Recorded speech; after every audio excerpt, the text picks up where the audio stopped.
दोस्तों नमस्कार। मैं आज एक अलग विषय पे आप सभी के समक्ष वीडियो के माध्यम से अपनी बात रखने जा रहा हूँ। दोस्तों यह विषय धर्मवाद और जातिवाद पे है। तो इस विषय को मैं स्टार्ट करने से पहले आप सभी से यही कहना चाहूँगा कि इसे ज़रूर सुनिए और ज़रूर समझिए। हो सकता है मैं नहीं समझा पाऊँ, लेकिन फिर भी कहीं ना कहीं कुछ भी इसमें मिल जाए तो उसको आप लोग अपने अंदर उतारें और इस देश में जो माहौल बनाया जा रहा है उसे तोड़ने का काम करें। क्योंकि जो नफ़रत है, आप किसी के प्रति अगर नफ़रत की भावना रखते हैं तो वो कहीं ना कहीं नुकसानदेह साबित होता है। जैसा कि मैं आज एक न्यूज़ देखा जिसमें यह दिखाया जा रहा था कि एक मुस्लिम बच्चे ने मंदिर के नल पे जाके पानी पिया था, तो वहाँ के एक हिंदू लड़के ने उसे प्रताड़ित किया, उसे मारा। दोस्तों ये जो चीज़ है, ये जो माहौल है, ये किस तरफ जा रहा है? क्या पानी पिलाने के लिए अब हम धर्म देखेंगे कि किस धर्म का है तो हम पानी पिलाएं, किस धर्म का है तो ना पिलाएं? क्या ऐसा मंदिर हमें करने के लिए दे रहा है, या किसी मुसलमान को मस्जिद ऐसा कहने को बोल रहे हैं, या उसके अल्लाह कहने को बोल रहे हैं कि अगर कोई हिंदू पानी पीने आता है मस्जिद में तो उसे मार दो, उसे ना पीने दो, उससे बोलो कि ये छुआछूत हो गया, क्यों आए तुम पानी पीने? क्या कोई धर्म ये इजाज़त दे सकता है ये सब करने का? नहीं। लेकिन ऐसा क्यों हो रहा है? पूरा दोष उस बच्चे का भी नहीं है जो उसे प्रताड़ित किया, उसे मारा है। दोस्तों ये जो माहौल जो लोग बनाए हैं और जो लोग लगातार बना रहे हैं, उनका दोष है। जो लगातार कोई भी मैटर होता है तो उसको हिंदू मुस्लिम कर देते हैं। जो गलती करता है वो गलत है, उसे सज़ा मिलनी चाहिए। लेकिन इसका मतलब ये नहीं कि अगर कोई एक हिंदू गलती कर दिया तो पूरा हिंदू समाज गलत हो गया, और कोई एक मुस्लिम गलती कर दिया तो पूरा एक मुस्लिम समाज गलत हो गया। ऐसा नहीं है। क्योंकि जिस गांव में, जिस क्षेत्र में केवल मुस्लिम रहते हैं, उनके भी आपस में विवाद होते हैं। जिस गांव में, जिस क्षेत्र में केवल हिंदू रहते हैं, उनमें भी आपस में विवाद होते हैं। लेकिन कोई धर्म ये इजाज़त नहीं देता कि कोई आपके मंदिर में या आपके मस्जिद में आए तो उसे आप पीटें और उसे आप प्रताड़ित करें कि क्यों आए यहाँ पर, क्यों पीने आए। हालांकि जो ये घटना है उसका दोषी जो पीटा था वो तो पुलिस द्वारा पकड़ा गया है और उस पर कार्रवाई भी चल रही है। लेकिन दोस्तों ये हमें ये देखना, ये माहौल कहाँ जा रहा है। अगर हिंदू धर्म ही है तो उसमें ओबीसी में कई जातियाँ आती हैं, तो क्या ये जातियाँ आपस में नहीं लड़ती हैं, आपस में विवाद नहीं होते हैं? बिल्कुल है। कौन सा ऐसा गांव है जहाँ पे मुझे एक गांव का नाम बता दीजिए कि आपस में विवाद नहीं है, ओबीसी में हो या जनरल में हो या एससी में हो या एसटी में हो, कहाँ विवाद नहीं है? तो आखिर विवाद का मतलब ये नहीं हुआ कि वो जहर घोल दिया जाए कि पानी पीने पर रोक लग जाए। मुस्लिम में भी है, आपस में उन लोग का भी विवाद है। और मुझे नहीं लगता कि जितना मैटर आपसी विवाद का होगा, आपसी विवाद का मतलब कि एक धर्म में ही लोग आपस में विवादित होंगे, उतना हिंदू मुस्लिम सिख ईसाई करके धर्मों का विवाद होगा। उससे 1% भी नहीं होगा विवाद। आप चाहें कोर्ट के माध्यम से जो मैटर चल रहे हैं उसमें देख लें, या फिर जो थाने में मैटर हमेशा जाते हैं, प्रतिदिन जाते हैं, उसके माध्यम से आप देख लें। तो फिर ये माहौल कहाँ से बन रहा है और क्यों बनाया जा रहा है? दोस्तों, यह माहौल केवल राजनीतिक लोग बना रहे हैं, और वो केवल सत्ता तक पहुंचने के लिए, सत्ता कैसे हमारे हाथ में रहे इसके लिए वो लोग ये माहौल बना रहे हैं। और ये इस माहौल से हो क्या रहा है? कहीं ना कहीं ये माहौल बनाने से हमारे देश को बहुत बड़ी क्षति का सामना करना पड़ सकता है। दंगे हो सकते हैं।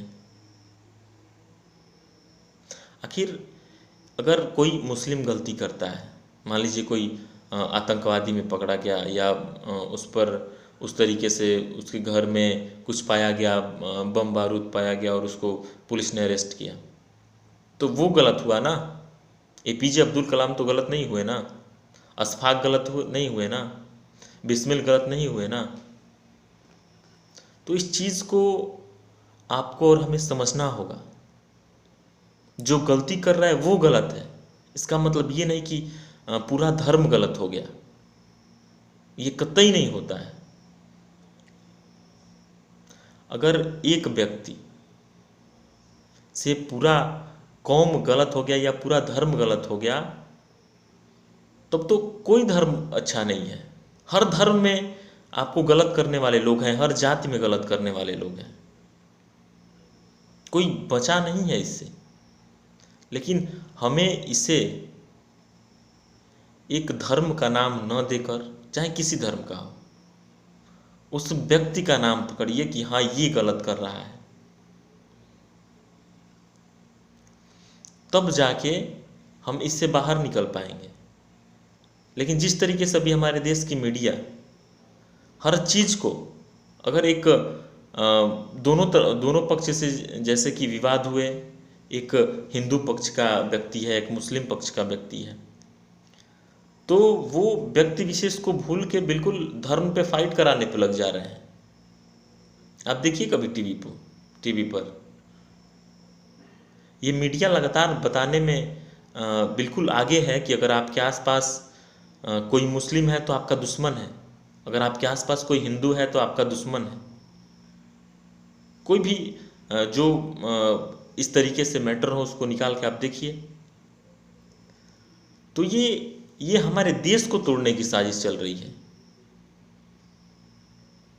अगर इस तरीके से विवाद बढ़ते हैं, आगे दंगा होता है, तो जिम्मेदार कौन है? सबसे ज़्यादा जिम्मेदार मीडिया है और कुछ पॉलिटिकल लोग हैं। और मैं आपसे लगातार निवेदन करूंगा कि जो व्यक्ति को गलत बोले, जो गलत करे उसको गलत बोले। जो गलत है वो तो है, लेकिन उसके हिसाब से उसका पूरा जाति या पूरा कौम गलत नहीं हो सकता। इस चीज़ को आपको और हमें समझना होगा। मैं अपनी घटना आप लोगों के साथ शेयर करना चाहता हूँ। कुछ दिन पहले की बात है, लगभग 1 से 1.5 साल के बीच की बात है। मैं बनारस से चला था बलिया के लिए। तो रास्ते में मैं जब स्टेशन पे उतरा था, तो जब गाड़ी चल पड़ी तो स्टेशन पे चढ़ते समय मेरा पर्स गिर गया, और मुझे जानकारी तक नहीं हुई कि हाँ मेरा पर्स गिर गया है। जब मैं बलिया स्टेशन पे पहुंचा और वहाँ पर जब मैं अपने पॉकेट पे हाथ लगाया तो देखा कि मेरा पर्स गिर गया है। दोस्तों, 4 दिन बाद वो पर्स मेरा स्पीड पोस्ट के माध्यम से आया, और उसको स्पीड पोस्ट करने वाला मेराज नाम का कोई लड़का था। और हर एक चीज़ जो मेरे पर्स में था बिल्कुल सेफ था। मैं कैसे मान लूँ कि हर कोई कौम में अगर कोई व्यक्ति गलती कर रहा है या कोई दोषी साबित हो रहा है, कोई देशद्रोह कर रहा है, तो हर व्यक्ति उस कौम का गलत हो गया।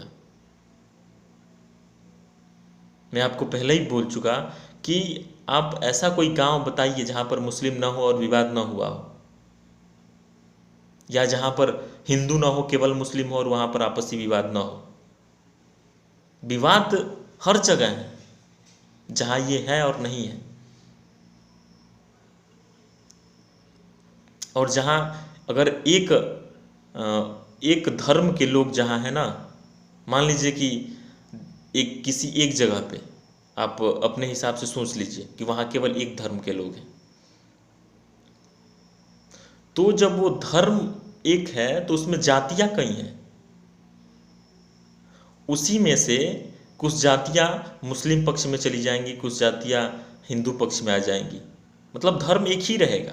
लेकिन फिर जातियाँ जो है इस तरीके से, जैसे हिंदू मुस्लिम को अभी किया जा रहा है, उस तरीके से जातियाँ को कर दिया जाएगा। और ये कौन करेगा? सब पॉलिटिकल लोग करेंगे अपना जीतने के चक्कर में। तो इससे क्या होगा? नफरत आपस में फैलेगा। नफरत होगा तो विवाद होंगे, विवाद होगा तो फिर उधर से चार लाठी, इधर से चार लाठी। तो ऐसा जगह कभी भी विकसित नहीं हो सकता, विकास नहीं हो सकता ऐसी जगह पे कभी भी, क्योंकि वो लोग इसी में रह जाएंगे। कैसे विकास होगा? किस तरीके से बच्चों की पढ़ाई अच्छी कराई जाए, किस तरीके से अस्पतालों में व्यवस्था सही कराया जाएगा, किस तरीके से जहाँ तक किसानों के लिए नहर से पानी नहीं पहुँच पा रहा है, किस तरीके से वो पहुँचाया जाएगा, या किस तरीके से सड़क जहाँ खराब है वो बन पाएंगी। अगर कोई 50 किलोमीटर में अगर कोई मेडिकल कॉलेज नहीं है तो वो कैसे खुल पाएगा? अगर 20 किलोमीटर 10 किलोमीटर के आसपास अगर कोई प्रसव का स्थान नहीं है, कोई अस्पताल नहीं है प्रसव का, तो वो कैसे खुलेगा? ये सब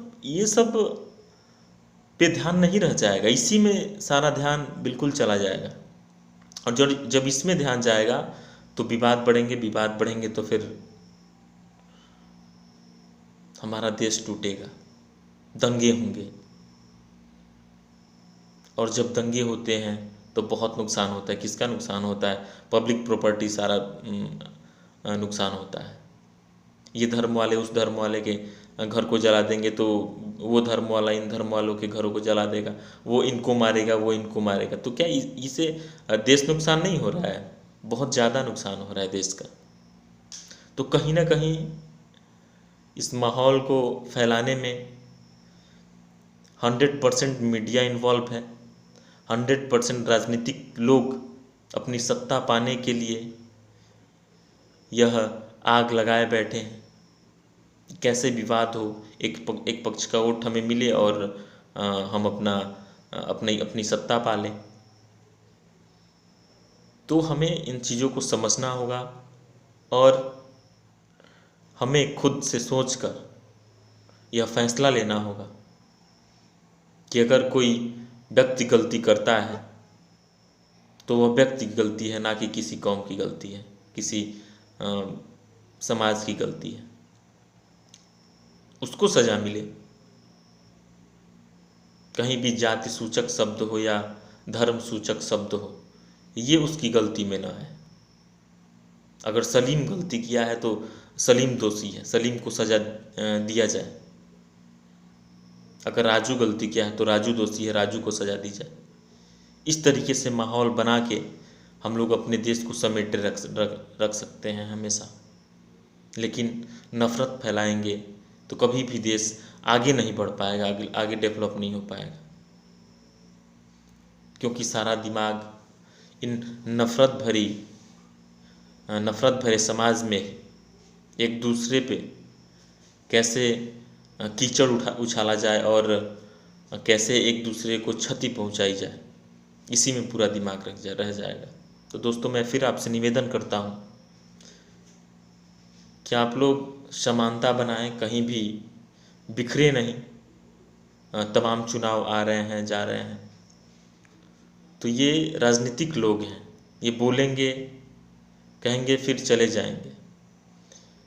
और इसमें ऐसे ज़्यादातर लोग हैं जिनको देश डूब रहा है कि विवाद होंगे मेरे बोलने से, कि दंगा होगा मेरे बोलने से। इससे कोई दूर दूर तक कोई मतलब नहीं है, उन्हें बस सत्ता से मतलब है। और वो अपने भाषाओं में ऐसे शब्दों का इस्तेमाल करते हैं जिससे पूरा हल्ला मच जाता है। वो क्या है? कहीं ना कहीं जो धर्म सूचक शब्द हैं उसका इस्तेमाल करके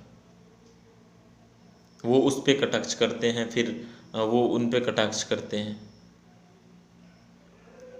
इस तरीके से एक दूसरे में नफरत फैलाकर अपनी राजनीतिक पदों पे पहुंचना चाहते हैं, जो कि सरासर गलत है। समाज को तोड़ने वाली बात है, धर्म को बांटने वाली बात है, जाति को बांटने वाली बात है, आप आपस में विवाद बढ़ाने वाली बात है। तो हमें समझना होगा, क्योंकि ये लोग कुर्सी पर जाने के लिए किसी हद तक गिरने के लिए तैयार है। हमें लगातार समानताएं बनाई रखनी है। और अभी कई चुनाव आएंगे।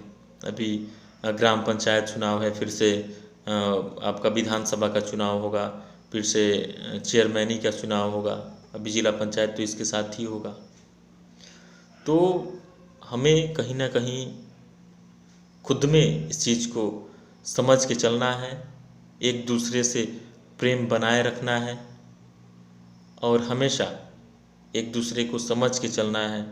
जो भी हो, भले ही किसी भी धर्म का हो, किसी भी जाति का हो, जब तक गलती नहीं करता, जब तक कोई गलत व्यवहार नहीं करता, तब तक वो गलत नहीं है।